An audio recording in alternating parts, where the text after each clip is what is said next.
Manong guard, pwede po bang palabasin niyo na po kami? Kanina pa po kami ditong alas 3, saka pinauwi na po kami ng mga teacher. Okay naman daw pong lumabas na. Hindi pwede. Hindi pa time eh. Anong oras pa lang? Bingi ka ba, Manong guard?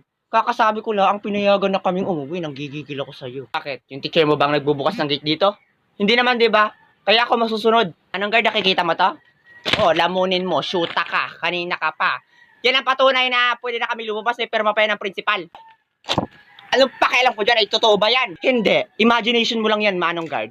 Ako talaga nanggigigil na ako sa iyo. Gusto mo bang tanggalan kita ng ngipin? Sige, subukan mo. Ba't sinusubukan talaga ako itong gurang na ito? Hoy, wag mo nang patulan.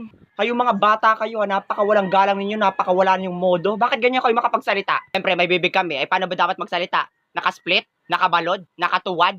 Ang bobo mo rin, Manong guard, ano?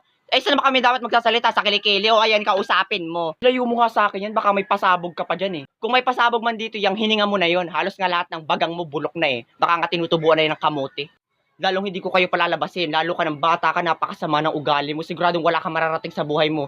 Siguro kaya namatay yung nag-ampun sa'yo dahil ganyan yung bunganga mo. Huwag ka naman damay ng ibang tao, busit ka, makakarma ka rin. Hindi ako naniniwala sa karma. Manong guard, palabasin mo na sila. Sige po, ma'am. O, lumabas na kayo, mga buisit kayo. Buisit na guard yan, sakit sa ulo. Beep, beep! Oh my God, hala! Hala, nadagasan si Manong Jeric! Hala, totoo? Hala, kawawa naman. R.I.P. that Jeric. May buhay pa daw. Ay, sayang naman.